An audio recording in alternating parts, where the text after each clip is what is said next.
Welcome back students.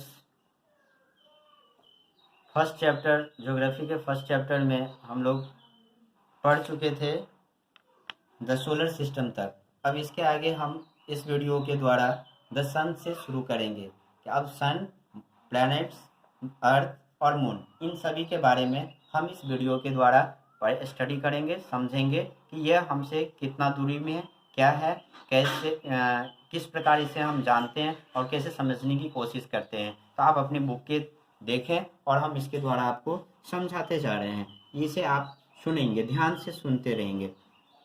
सौर the sun is the centre of the solar system. सूर्य सौर मंडल के केंद्र में स्थित है। It is the huge and made of the extremely hot gases. यह बहुत बड़ा एवं अत्यधिक गर्म गैसों से बना है। इसका खिंचाव if the provides the pulling force that the winds. इसका खिंचाव बल इससे सौर मंडल को बांधे रखता है।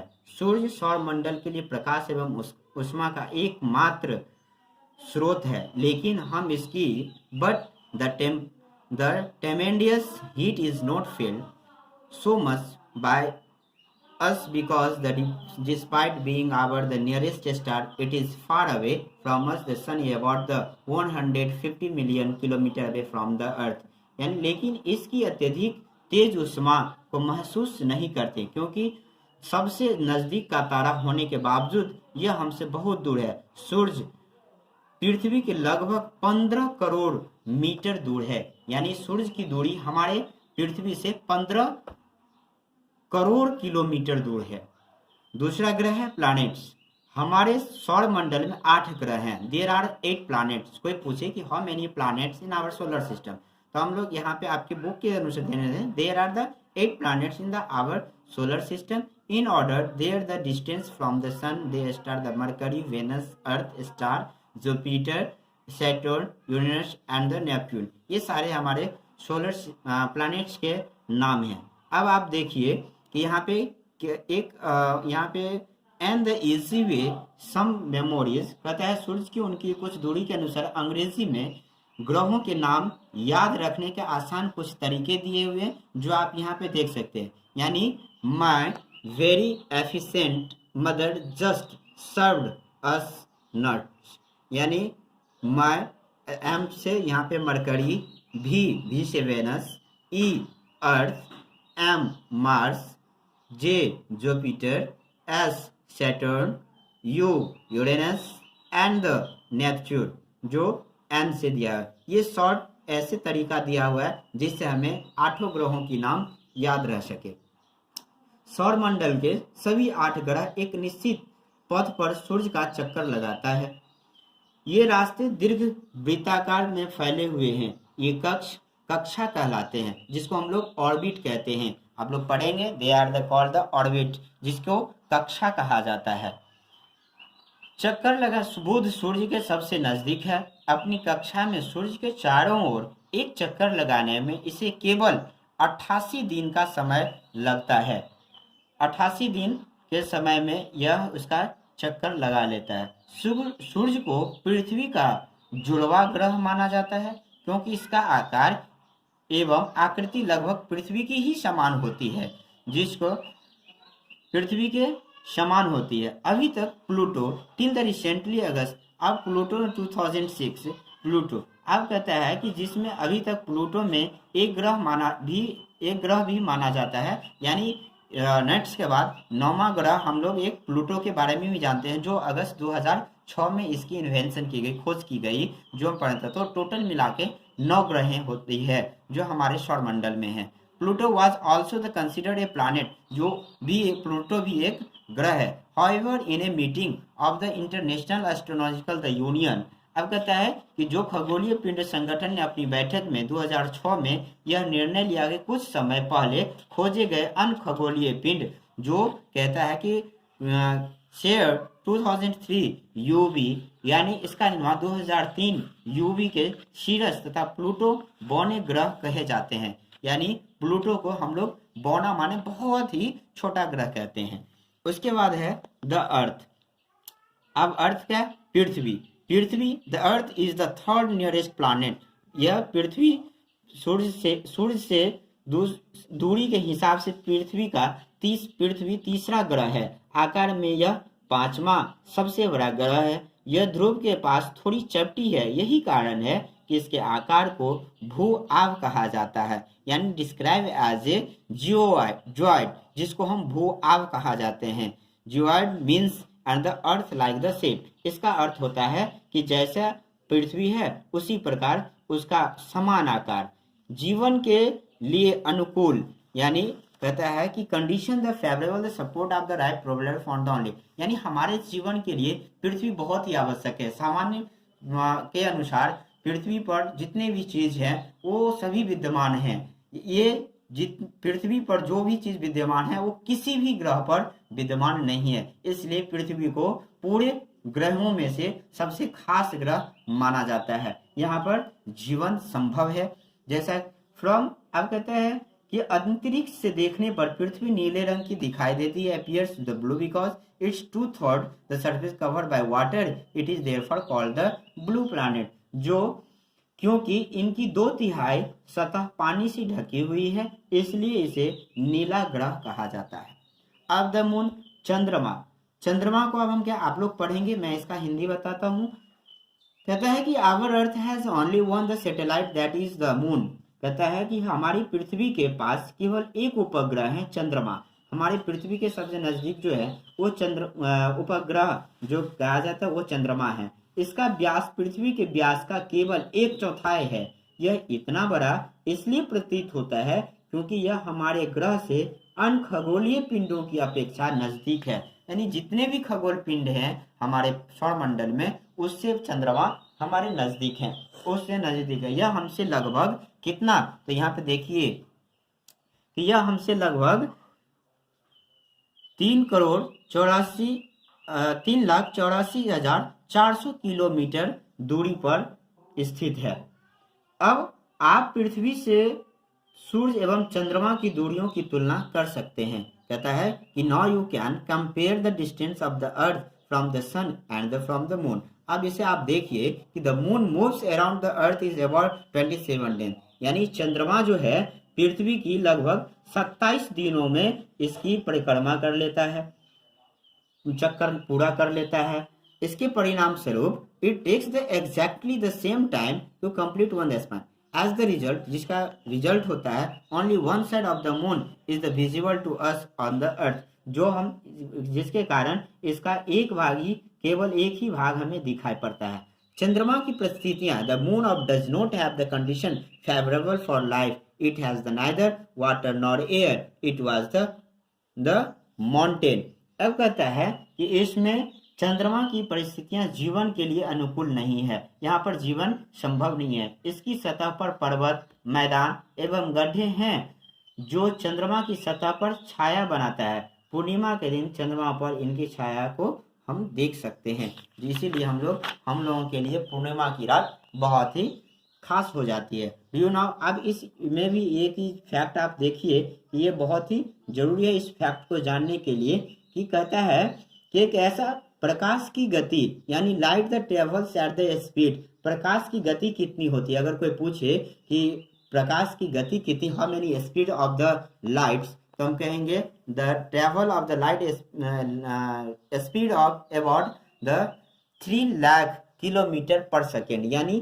3 लाख किलोमीटर पर सेकेंड इसकी जो है यात्रा, इसकी गति बावजूद सूर्य के प्रकाश को पृथ्वी तक पहुंचने में लगभग 8 मिनट समय लग जाता है। यानी इसकी इतनी दूरी होने, इतना किलोमीटर चलने की गति होने के बाद भी हमारे पृथ्वी पर इसकी रोशनी आने में लगभग 8 मिनट का समय लग जाता है। अब इंटरेस्टिंग फैक्ट क्या है इसका, तो नील आर्मस्ट्रॉन्ग जो आप लोग सुने होंगे, जो एक खगोल शास्त्री का नाम है, was the first man to step the surface of the moon. Neil Armstrong पहले ऐसे व्यक्ति थे जिन्होंने 21 जुलाई 1969 को सबसे पहले चंद्रमा की सतह पर अपना कदम रखा था। मालूम है करो कि क्या कोई भारतीय चंद्रमा पर गया है। आप समझते सुने होंगे कि भारतीय खगोल शास्त्री भी चंद्रमा पर गए हैं, और इसे आप लोग सोच कर रखेंगे और अपने कॉपी में नोट करेंगे। तीसरा सैटेलाइट क्या है, जिसको हम लोग सैटेलाइट को उपग्रह कहते हैं, हम लिख दिए सैटेलाइट। दूसरा है कि ए ह्यूमन मेड सैटेलाइट, और एक होता है मानव निर्मित उपग्रह।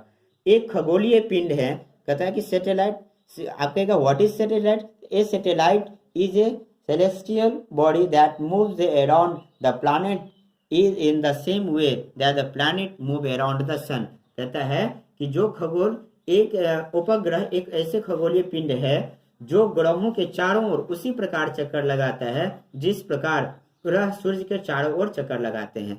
अब ह्यूमन मेड सैटेलाइट क्या है? तो मानव निर्मित उपग्रह एक कृत्रिम पिंड है। यह वैज्ञानिकों के द्वारा बनाया गया है जिसका उपयोग ब्रह्मांड के बारे में जानकारी प्राप्त करने में एवं पृथ्वी पर संचार माध्यम के लिए किया जाता है, प्लेस्ड किया जाता है। इस रॉकेट, अब कहता है कि it is the carried bye A rocket and the placed in the orbit around the अर्थ, जिसका उपयोग, अब कहता है कि इसके रॉकेट के द्वारा अंतरिक्ष में भेजा जाता है एवं पृथ्वी की कक्षा में स्थापित कर दिया जाता है। ऑर्बिट माने, इससे पहले भी मैंने बताया था कि कक्षा होता है अंतरिक्ष। The sum of the Indian satellite is space of the INSAT, जिसका आप कहता है कि कुछ हमारे अंतरिक्ष में उपस्थित भारतीय उपग्रह का नाम है जिसे हम लोग इनसेट कहते हैं। दूसरा उपग्रह का नाम है IRS, तीसरा उपग्रह का नाम है एडुसैट, ETC। ये इत्यादि हैं जो हमारे उपग्रह के नाम हैं जो हमारे भारतीय उपग्रह में वहां पर अंतरिक्ष में उपस्थित किया गया है। अब चलिए एस्ट्रॉयड कहता है कि अब इसी में कुछ तथ्य हैं लगभग जो 27 दिन में हम लोग इसे पढ़े हैं। अब तीसरा है एस्ट्रॉयड, क्षुद्र ग्रह। क्षुद्र ग्रह किसे कहते हैं? तो apart from the star planet and the satellites there are the numerous tiny bodies which also move around the sun. यानी एस्ट्रॉयड का मतलब कहेगा तो हमें ये लिख देना है, these bodies are called the asteroid, यानी तारों, ग्रहों एवं उपग्रहों के अतिरिक्त असंख्य छोटे पिंड भी सूर्य के चारों ओर चक्कर लगाते हैं। इन पिंडों को क्षुद्र ग्रह कहते हैं। अब कहता है they are found between the orbit of Mars and Jupiter. Scientists are of the view that the asteroids are part of the planet which they exploded many years back। यानी चित्र के वैज्ञानिकों के अनुसार क्षुद्र ग्रह के ही भाग होते हैं जो कि बहुत वर्ष पहले विस्फोट के बाद ग्रहों से टूटकर अलग हो गए। अब मेटॉइड्स, अब आगे चलते हैं कि इसको मेटॉइड्स का मतलब क्या? उल्कापिंड, इसका अर्थ होता है उल्कापिंड। मैंने यहाँ पे लिख दिया है, आप इसे नोट कर लेंगे। उल्कापिंड किसे कहते हैं? आप कोई पूछे व्हाट इज द मेस्टॉइड, तो हम लोग कहेंगे कि क्या the small piece of rocks which move around the sun are called the मेस्टॉइड। ये आप लोग नोट्स कर सकते हैं अपनी कॉपी में तैयार करने के लिए। यानी सूर्य के चारों ओर चक्कर लगाने वाले पत्थरों के छोटे छोटे टुकड़ों को उल्कापिंड कहते हैं। कभी कभी ये उल्कापिंड पृथ्वी के इतने नजदीक आ जाते हैं कि इनकी प्रवृत्ति पृथ्वी पर गिरने की होती है। इस प्रक्रिया के दौरान वायु के साथ घर्षण होने के कारण ये गर्म होकर जल जाते हैं, फलस्वरूप चमकदार प्रकाश उत्पन्न होता है। कभी कभी कोई उल्का पूरी तरह जले बिना पृथ्वी पर गिरती है जिससे धरातल पर गड्ढा बन जाता है। यानी यह उल्कापिंड जब धरती पर गिरता है तो जहां वो गिरा वहां पर बहुत अधिक गड्ढा बन जाता है। अब कहता है कि इसमें do you see a with what is board ban like a white the glowing path across the sky on a clear the starry night. कहता है क्या आप तारों वाले खुले आकाश में एक ओर से दूसरी ओर तक फैली चौड़ी सफेद पट्टी की तरह एक चमकदार रास्ते को कभी ने देखा है? अगर देखा है तो आप डिस्कस कर सकते हैं। यह लाखों तारों की एक समूह होता है। यह पट्टी आकाश गंगा के नाम से जाना जाता है। यहाँ पे देखिए, the band is the milky way the Galaxy. इसका अर्थ होता है आकाश गंगा, आकाश गंगा। हम लोग इसे लिख लेंगे आकाश गंगा। अगर our solar system is a part of this galaxy in the ancient Indian Vedas the imagine to the river for the flowing in the sky, thus it is the name the Akash Ganga. A Galaxy जो आकाश गंगा है is huge system of the billion of a star and the clouds of the dust and gases. These are the millions of such galaxies that make the universe. अब universe को हम लोग क्या कहेंगे, तो universe को आप ध्यान देंगे कि हम लोग यूनिवर्स को ब्रह्मांड कहते हैं, यूनिवर्स को ब्रह्मांड कहते हैं। फिर सुनेंगे, यूनिवर्स का मीनिंग होता है ब्रह्मांड, जो मैंने यहाँ पे लिखा है आप भी नोट करेंगे। यूनिवर्स का मीनिंग ब्रह्मांड होता है। It is difficult to imagine how big the universe is. Scientist are still trying to find out more and more about it. We are not the certain about its size, but the now that all the us you and the big to this the universe। यानी ये आकाश गंगा जो कहते हैं एक Galaxy, यानी यह जो पट्टी आकाश गंगा जो मिलकर हमारा सौर मंडल तथा आकाश गंगा का एक भाग है। प्राचीन भाग भारत में इसकी कल्पना आकाश में प्रकाश की एक बहती नदी से की गई थी। इस प्रकार इसका नाम आकाश गंगा पड़ा था। आकाश गंगा करोड़ों तारों, बादलों तथा गैसों की एक प्रणाली है। इस प्रकार की लाखों आकाश गंगाएं मिलकर ब्रह्मांड का निर्माण करता है। ब्रह्मांड की विशाल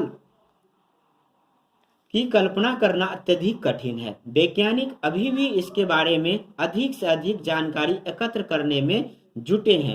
इसके आकार में के संबंध में हमें कोई जानकारी नहीं है। यानी ये जो यूनिवर्स ब्रह्मांड है, not difficult, the scientist are still अभी भी प्रयास में लगे हैं to find out the more and more about, यानी ये कितने बड़े हैं। We are not the certain, माने इसकी निश्चितता अभी तक दर्शाई नहीं गई। अबाउट इट द साइज, इसकी आकार को। But we know that all of us, you and I, belong to this the universe. लेकिन फिर भी हम जानते हैं कि हम सभी इसी ब्रह्मांड का हिस्सा हैं। अब चलिए, आपका यह चैप्टर समाप्त हुआ। अब हम आगे बढ़ते हैं कि इस चैप्टर में ये देखते हैं कि आपको इस चैप्टर के द्वारा आपको क्वेश्चन क्या क्या पूछा जा रहा है। एक ये चीज भी देख लीजिए, इसमें आपको कहता है कि आप ब्रह्मांड के साथ अपना संबंध बता सकते हैं। आप पृथ्वी पर हैं तथा पृथ्वी सौरमंडल का एक भाग है। हमारा सौरमंडल आकाशगंगा मिल्की वे का एक भाग है जो ब्रह्मांड का हिस्सा है। ब्रह्मांड से जुड़े इस तथ्य पर विचार कीजिए कि इसमें लाखों आकाशगंगाएं मौजूद हैं। इस चित्र में आपका स्थान कहाँ है, आप इसे देख सकते हैं और आप अपनी आप को स्थापित कर सकते हैं कि इस आकाशगंगा में मैं कहाँ हूँ। इसका ये अर्थ हो गया। अब चलिए, आप इसमें कुछ क्वेश्चनें दिए हुई हैं, जो 6 क्वेश्चन है। इस क्वेश्चन का हम मीनिंग समझ लेते हैं कि क्वेश्चन आपसे क्या कह रहा है। और मैंने जैसे कि आपको chapter wise line by line पढ़ाया है, तो उसी अनुसार आप उसमें से खोज के लिख भी सकते हैं। कहता है कि how does a planet differ from A star, यानी फिर सुनिए, how does a planet differ from A star, यानी ग्रह और तारे में क्या अंतर है। आपने ग्रह भी पढ़ा है और तारा भी पढ़ा है, तो इसमें क्या अंतर है ये हम लिख सकते हैं। आप पढ़ के इसे नोट कर सकते हैं। दूसरा क्वेश्चन है, what is meant by the solar system, सौर मंडल से आप क्या समझते हैं। फिर सुनिए एक बार, what is meant by the solar system, आप सौर मंडल से क्या समझते हैं। Name all the planets according to their distance from the sun. तीसरा क्वेश्चन आपसे कह रहा है कि सूर्य से उनकी दूरी के अनुसार सभी ग्रहों के नाम लिखें। जितने भी ग्रह हैं उनके नाम लिखना है। किसका, तो सूर्य से उनकी दूरी कितनी है, मैंने जितने भी ग्रह हैं उनकी ग्रह की सूर्य से कितनी दूरी है, उनका नाम आपको लिखना है। इस अनुसार सभी ग्रहों के नाम लिखेंगे। उसके बाद है, why is earth called a unique planet. आप देखिए कि कहता है कि आपको चौथा क्वेश्चन पूछ रहा है कि पृथ्वी को, यानी यूनिक माने होता है अद्भुत, ग्रह क्यों कहा जाता है। Why is the earth called a unique planet, यानी अर्थ को, पृथ्वी को अद्भुत ग्रह क्यों कहा जाता है। पांचवी क्वेश्चन है, why do we see only one side of the moon always, हम हमेशा चंद्रमा के एक ही भाग को क्यों देख पाते हैं। जैसे मैंने आपको इससे पहले पढ़ाया है कि चंद्रमा को हम एक ही भाग को क्यों देख पाते हैं। तो इसमें आप देखेंगे why do we see only one side of the moon always, हम हमेशा चंद्रमा के एक ही भाग को क्यों देखते हैं। और छठवां क्वेश्चन है व्हाट इज द यूनिवर्स, इसका मतलब आप समझ लेंगे कि ब्रह्मांड क्या है, जो मैंने अभी आपको पढ़ाया था यहाँ पे कि यूनिवर्स क्या है। इस यूनिवर्स के बारे में आप नोट कर सकते हैं। आशा है कि आप लोग इसे सुने होंगे, अच्छा से सुनेंगे, पढ़ेंगे, नोट्स तैयार करेंगे, अपनी क्वेश्चन जो जिसका मीनिंग मैंने बताया है इस मीनिंग को समझकर और चैप्टर के द्वारा समझेंगे। जिस भी क्वेश्चन का मीनिंग आपको समझने में दिक्कतें हो तो आप कमेंट्स के द्वारा पूछ सकते हैं, आपकी समस्याओं का समाधान किया जाएगा। Thank you.